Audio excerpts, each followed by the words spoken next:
नमस्कार, मैं Pankaj Kumar. Supreme court ने अपने ऐतिहासिक फैसले में कहा कि माननीय जो सांसद हैं, यदि वो भ्रष्टाचार के आरोप करते हैं सांसद के भीतर, तो इनके लिए उन पर आपराधिक मुकदमा चलाया जाएगा। पहले माननीयों को विशेषाधिकार प्राप्त था कि यदि वो संसद के अंदर किसी तरह के भ्रष्टाचार के आरोप में लिप्त होते हैं या भ्रष्टाचार संबंधी अपना वो कोई कार्रवाई करते हैं, उनके काम से भ्रष्टाचार यदि साबित भी हो जाता है तो उनको एक विशेषाधिकार प्राप्त था। अनुच्छेद 105 और 194 इसके तहत माननीयों को अधिकार था कि इसमें यदि वो भ्रष्टाचार के आरोप में लिप्त पाए जाते हैं सांसद के अंदर, बावजूद इनके उनको उन पर आपराधिक कार्रवाई नहीं की जा सकती है। इतना ही नहीं, उन पे आप संसद सत्र यदि चल रहा हो तो उनके बीच 40 दिन अंदर, 40 दिन पहले, 40 दिन बाद उनकी गिरफ्तारी नहीं हो सकती थी। यदि आप सांसद सदस्य के संसद परिसर में समन जारी करना चाहते हैं, आप कोई नोटिस देना चाहते हैं, तो इसके लिए भी लोकसभा सदस्य से मंजूरी, लोकसभा अध्यक्ष से मंजूरी लेनी होती थी इसके लिए। लेकिन DY चंद्रचूड़ का ये कहना था, जो आदेश दिए हैं उनमें कहा गया है कि माननीयों के लिए विशेषाधिकार, उनके भ्रष्टाचार करने का छूट नहीं है। इसके लिए ऐसा नहीं है कि इसके तहत वो, इस विशेषाधिकार के तहत वो भ्रष्टाचार कर सके।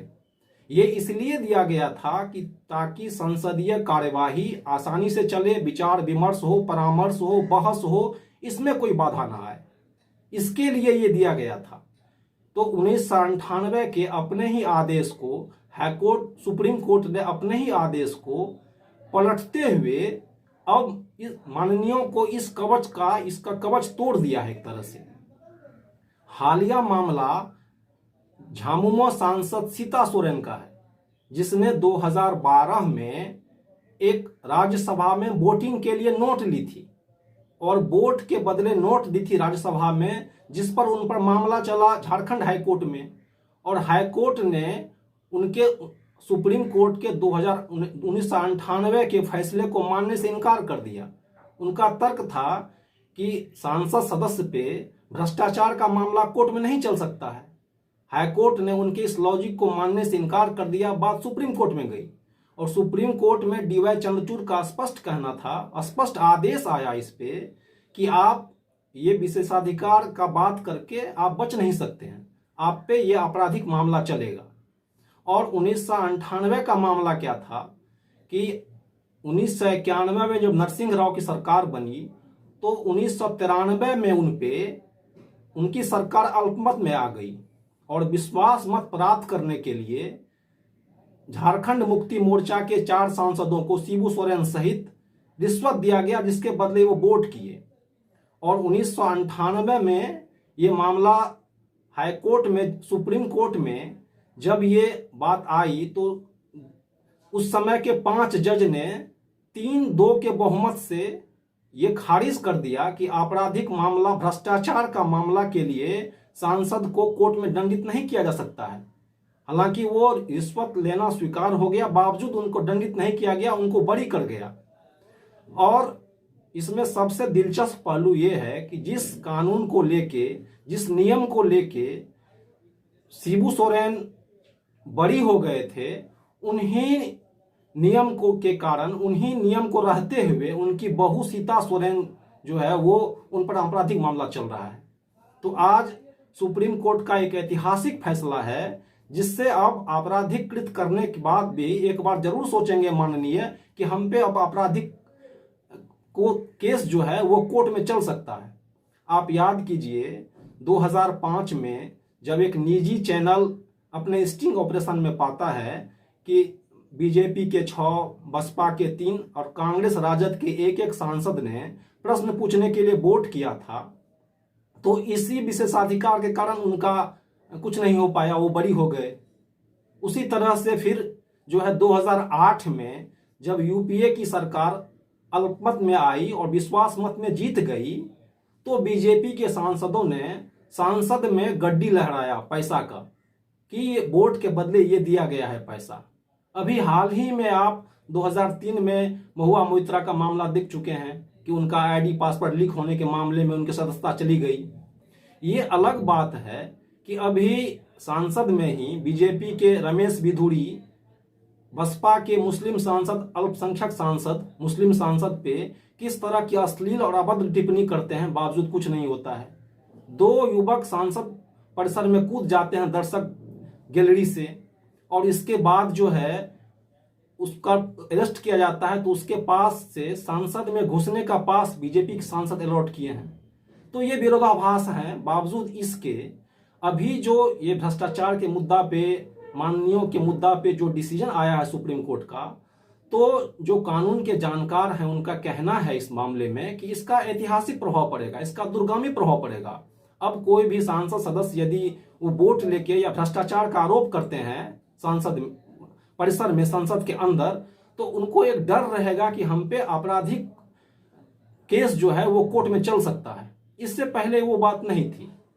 लेकिन जो एडीआर के, एसोसिएशन फॉर डेमोक्रेटिक रिफॉर्म के संस्थापकों में से एक जगदीश छोकर हैं, उनका कहना है कि पकड़ाते वही हैं जो लापरवाही करते हैं, जो चालाकी से, बेहद चालाकी से लेते हैं, वो पकड़ा नहीं जा पा रहे हैं। तो अभी ये कहना कि इसमें जो है संसद की शुचिता साफ हो जाएगी, हाँ, एक व्यापक इम्पैक्ट तो पड़ेगा ही। और चंद्रचूड़ का ये साहसिक फैसला है, उसमें स्पष्ट कर दिया था कि ये जो 98 में यदि कोर्ट अपने डिसीजन को फिर से नहीं पलटती है तो न्याय व्यवस्था पंगु हो जाएगी।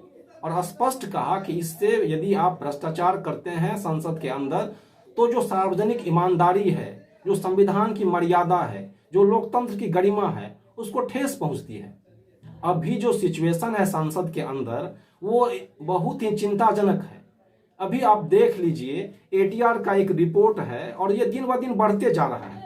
2004 में 24% दागी छवि के नेता चुन के आए थे और ये 2009 में बढ़ के हो गया 30%। ये 2014 में आके हो गया 34%। और आते आते 2019 के लोकसभा चुनाव में 43% सांसद जो है वो दागी चुन के आए हैं, वो दागी हैं, उनका किसी न किसी तरीके से आपराधिक रिकॉर्ड है। चुनाव आयोग कोर्ट में स्पष्ट कह चुकी है, लिखित आवेदन दे चुकी है कि हम निष्पक्ष चुनाव कराना चाहते हैं, कोई आपराधिक छवि का ना आय चुन के, इसका हम कोशिश करना चाहते हैं। लेकिन मेरे पास इस संबंध में कोई कानून नहीं है, किसी तरह का कानून नहीं है। उन्होंने चुनाव आयोग सुप्रीम कोर्ट में ये कह चुकी है। और सुप्रीम कोर्ट की ओर से गठित जो न्याय मित्र थे, उनका फैसला था सितंबर 23 में कि जो आपराधिक छवि है यदि उन पर आरोप तय हो जाता है तो अभी ये नियम है कि वो सिर्फ 6 साल ही चुनाव नहीं लड़ पाएंगे। 6 साल के बाद वो फिर से चुनाव लड़ सकते हैं। उनका कहना है न्याय मित्र का कि यदि वो 6 साल नहीं, उनको आजीवन प्रतिबंध लगना चाहिए उस पर।